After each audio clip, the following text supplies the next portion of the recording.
રહી છું અને મને ઓબ્ઝર્વેશન કરવું બહુ ગમે. એટલે આજુબાજુ થતા બનાવોને હું મારી વાર્તામાં ઢાળવાનો પ્રયત્ન કરું છું. તો બસ આવી જ એક વાર્તા લઈને હું આવી છું. સોમથી શનિવારે મારા ઘરમાં સૌથી વધારે ચર્ચાતો વિષય હોય ને તો એ છે ટિફિન. બરાબર. અને મારી જેમ ઘણા બધાના ઘરમાં ઓછામાં ઓછું દિવસમાં 2 થી 3 વખત ટિફિનની ચર્ચા થતી જ હશે. ટિફિનમાં શું બનાવો, ટિફિન પૂરું કર્યું કે નહીં, ટિફિન બેગમાં મૂક્યું કે નહીં, ને એવું બધું. એટલે ટિફિનનું મહત્વ આપણા રોજિંદા જીવનમાં ઘણું બધું છે. એકચ્યુઅલી અહીંયા આવતા પહેલાં હું પણ કાલે સવારના ટિફિનની થોડી પ્રિપેરેશન કરીને જ આવી છું. તો બસ મારી વાર્તા એ ટિફિનને અનુરૂપ જ છે. આનું શીર્ષક છે છુપું ટિફિન. હવે સૂરજ માથે ચડી રહ્યો હતો. ઘડિયાળમાં 2 કાંટાનું મિલન થવાની તૈયારીમાં જ હતું. આમ પણ શહેરમાં છે ને સૂરજ થોડા વધારે આકરા પ્રહારો કરે છે, એટલે વાતાવરણમાં થોડી ગરમી વધી રહી હતી. બસ આવા જ શહેરના એક ઊંચી બિલ્ડિંગના ઓફિસનું દ્રશ્ય છે. ઓફિસમાં બધા જ પોતપોતાના કામમાં મશગુલ હતા. એટલે બધા જ નહીં, અમુક ફક્ત બિઝી હોવાનો દેખાડો કરતા હતા. તમે બધા જાણતા જ હશો. અને હવે જેને ખબર હતી ને કે ટિફિનમાં મારી ભાવતી વાનગી છે કે કોઈ મનપસંદ ચીજ છે, એ ઘડી પડીએ ઘડિયાળમાં જોઈને લંચ બ્રેકની રાહ જોઈ રહ્યો હતો. લંચ બ્રેકનો સમય થવાની તૈયારીમાં જ હતો. ત્યાં જ એક ટેબલ પરથી થોડી ઉગ્ર વાતચીત થતી હતી, તેના અવાજો આવ્યા. મેં તમને કેટલી વાર કહ્યું કે આ મારું ટિફિન નથી ભાઈ, મેં કોઈ ટિફિન નથી મંગાવ્યું. પણ સાહેબ, હું તમને ક્યારનો એ જ કહું છું કે ઉપર તમારું નામ છે, જરા જુઓ તો ખરી. આ તમારું ટિફિન છે, લઈ લો ને. હવે કઈ હીરા મોતી તો છે નહીં, તમે ના પાડો છો. તમારી આ લાઈમાં મારી અડધી મેચ જતી રહી. ધૂંધવાતો ગુસ્સામાં ને ગુસ્સામાં રાહુલ ટિફિનને ટેબલ પર મૂકીને આગળ નીકળી ગયો. રાહુલ નામ તો સુના ही होगा. હા ભાઈ, આપણો રાહુલ છે ને શાહરુખ ખાનનો મોટો ફેન. આમ તો એનું નામ રાજુ હતું, પણ બધા એને રાહુલ જ કહેતા. રાહુલ આ ઓફિસનો સૌથી જૂનો પટાવાળો હતો. એ ઓફિસમાં બહુ નાનપણથી કામ કરતો, જ્યારે તો બાળ મજૂરીનો કાયદો આટલો કડક પણ નહોતો. બીજા 2-3 પટાવાળા પણ હતા, પણ રાહુલ બધાનો હેડ હતો. રાહુલ જે કહે ને એ જ બધા પટાવાળા કરે. રાહુલનો સ્વભાવ થોડો આકરો. એની પર ગુસ્સો કોઈ કરે ને એને બિલકુલ પસંદ નહોતો. આમ પણ ચા કરતા કેટલી ગરમ હોય ને. હવે ભલે રાહુલ દિવસમાં 1 થી 2 કલાક જ કામ કરતો, પણ એના કામ બધા પરફેક્ટ હોય. હવે કઈ ફાઇલ ક્યાં મૂકી છે ને એ રાહુલ જાણતો હોય. ઓફિસમાં કયા સાહેબ ઘરથી ઝઘડીને નીકળ્યા છે ને સવારની ચા નથી મળી ને એ પણ એને ખબર હોય. ઓફિસમાં કયો પ્રોજેક્ટ ક્યારે ખતમ થશે ને ક્રેડિટ કોણ લઈ જશે ને એ પણ એનાથી છૂપું ના રહે. ઓફિસમાં કોના વચ્ચે શું રંધાઈ રહ્યું છે એ પણ એ સૂંઘી લે. મૂળ રાહુલ ઓફિસનો એ માણસ હતો જેને તમે નફરત અને પ્રેમ બંને એક સાથે ન કરી શકો. હવે આ તો હતી રાહુલની વાત, પણ જેના લીધે આખી આ વાર્તા મંડાણી છે એની વાત કરીએ, એટલે કે મેહુલની. મેહુલ એટલે ચડતું લોહી. રોજ રાતે દુનિયાને કંઈક કરી દેખાડીશ એવા સપના સાથે સૂતો અને બીજી જ સવારે સમયસર બસ પણ ના પકડી શકતો આશાસ્પદ યુવાન. અને એની યુવાની કદાચ 9 થી 6 ની પ્રાઇવેટ નોકરીમાં જતી રહેવાની, અને એમાંય ઓવર ટાઈમ એની યુવાનીને જલ્દી ઘરડી કરી દેશે.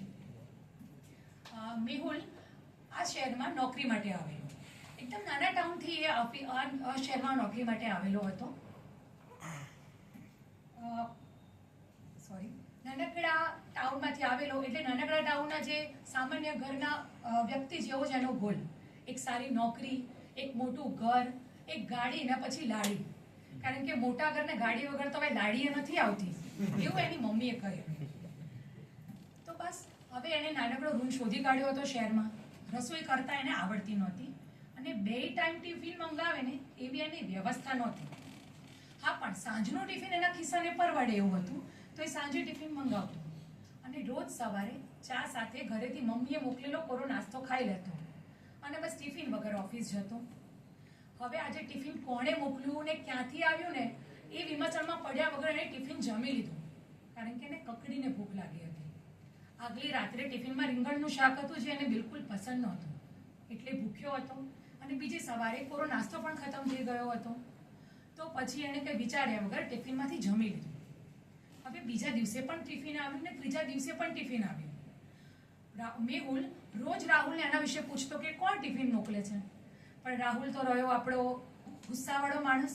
એ રોજ મેહુલ પર અકળાય કે ટિફિનની શું આટલી બધી ચર્ચા કરો છો, તમે તમારે જમી લો ને ટિફિન જે મોકલતું હોય. અને આમ પણ મેહુલને રાહુલ દીઠોય ગમતો નહીં. એટલે રાહુલ ટિફિનમાંથી જમી લેતો. પણ ચોથા દિવસે મેહુલે નક્કી કર્યું કે હવે તો હું રાહુલને પૂછીને જ રહીશ કે આ ટિફિન કોણ મોકલે છે. એ દોડતો દોડતો રાહુલ પાસે ગયો, જ્યાં રાહુલની કાયમી બેઠક હતી, અને એ બેઠકથી રાહુલને આખી ઓફિસ દેખાતી હતી. એ રાહુલભાઈ, મારું ટિફિન કોણ મોકલે છે? આજે તમારે મને કહેવું જ પડશે. તમે કોને? તમને તો બધી ખબર હોય છે. હવે રાહુલ અકળાયો. હે બાપા, મને માફ કરો. હવે મને શું ખબર તમારું ટિફિન કોણ મોકલે છે? ઓફિસના ગેટ આગળ ટિફિન આવી જાય અને હું ટિફિન તમારા સુધી પહોંચાડી દઉં એટલે મારું કામ ખતમ. હવે ટિફિન કોણ મૂકી જાય ને ક્યાંથી મૂકી જાય ને એ પંચાયતમાં મારો કિંમતી સમય ના બગાડું. સમજ્યા તમે? ફટાફટ જમી લો હવે. રાહુલ ગુસ્સામાં બોલ્યો.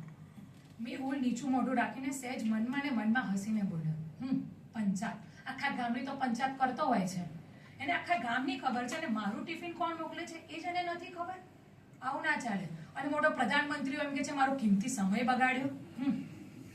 ત્યાં જ અચાનક રાહુલે મિજાજ બદલ્યો અને થોડું હસતા હસતા બોલ્યો, હશે તમારી કોઈ મહેબૂબા જે તમને ચાહતી હશે ને ચોરી છુપીથી તમને ટિફિન મોકલતી હશે. હી હી હી કરીને રાહુલ મસાલાવાળા દાંત બતાવી હસ્યો.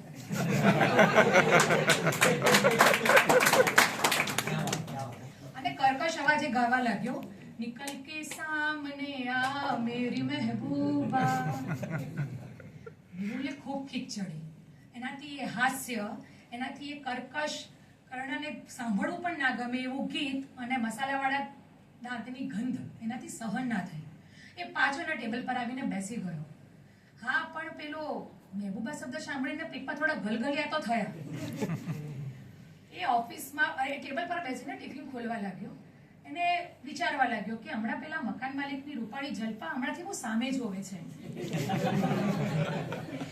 છત ઉપર કપડાં લેવા આવે ને ત્યારે મને પ્રેમથી પૂછે છે કે જમ્યા છો કે નહીં.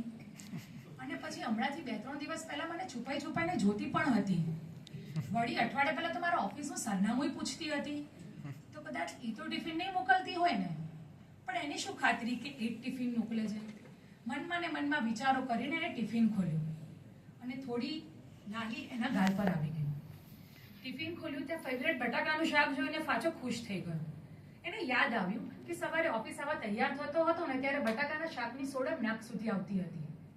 એને ઝબકારો થયો, 1 મિનિટ, જલપા એની મમ્મી અને એની બેન ટિફિન સર્વિસ તો પૂરી પાડે છે અને હું તો રાત્રે એમનું જ ટિફિન જમું છું.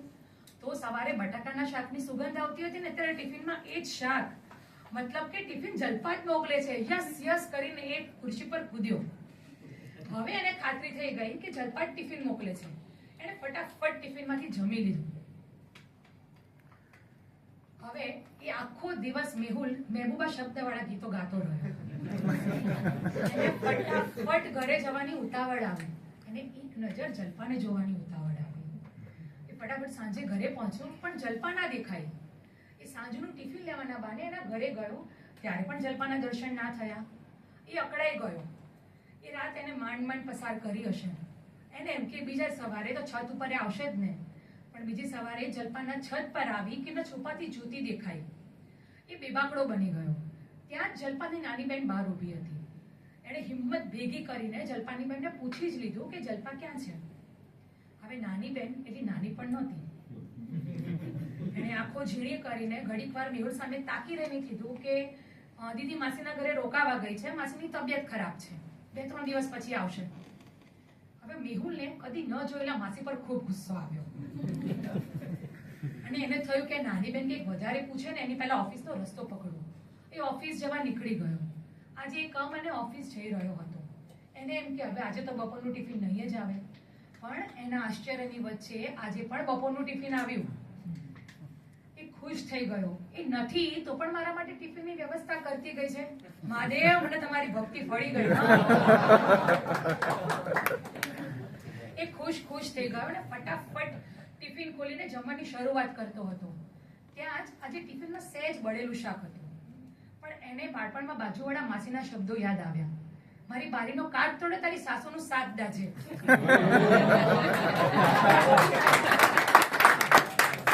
એ ખૂબ ખુશ થઈ ગયો. તમે પ્રેમમાં પડેલી વ્યક્તિ જોઈ છે કદી?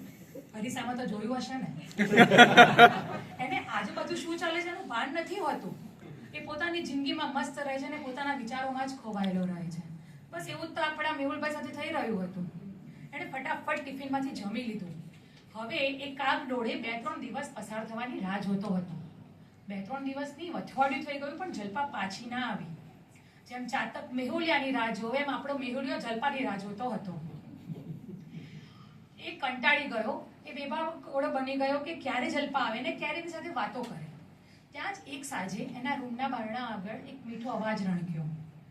તમે ટિફિન જમી લીધું? તો ખાલી ટિફિન પાછું આપો. તમે નાનકીને મારા વિશે શું પૂછતા હતા? હવે જલ્પાનો અવાજ સાંભળીને આપણો મેહુલ ખુશ થઈ ગયો અને નાચવા લાગ્યો, પણ મનમાં. એનો પહેલો પ્રેમ હતો. એને મન ભરીને જલ્પાને જોવી હતી, મન ભરીને વરસવું હતું, જલ્પાને ફરિયાદ કરવી હતી, એની સાથે વાતો કરવી હતી અને 2 ઘડી જોવી હતી. પણ આપણું મેહુલ જર્મન પણ ના કરી શક્યો. એણે ચૂપચાપ સહેજ હસીને ટિફિન પાછું આપી દીધું અને જલ્પા જતી રહી. પછી શું? પછી રાબેતા મુજબ એમનો આંખ મિચોલીનો કાર્યક્રમ ચાલતો રહ્યો, કારણ કે આંખ બંને બાજુ લાગી હતી. હવે આમ ને આમ દિવસો પસાર થતા હતા. એક દિવસ મેહુલે નક્કી કર્યું કે આજે તો હું વાત કરું છું, કારણ કે અત્યાર સુધી એ બંને હાસ્યની આપલે થતી હતી ને કેમ છો મજામાં એટલી જ વાત થતી હતી. અને એણે એક દિવસ જલ્પાને કહ્યું, તમે જમવાનું સારું બનાવો છો. હા. જલ્પા બટક તરત બોલી, એ તો મમ્મી બનાવે છે, હું તો ખાલી શાક સમારું છું. તો આપણો પ્રેમ ગેલો બોલી ઉઠ્યો, તમે શાક સરસ સમારો છો.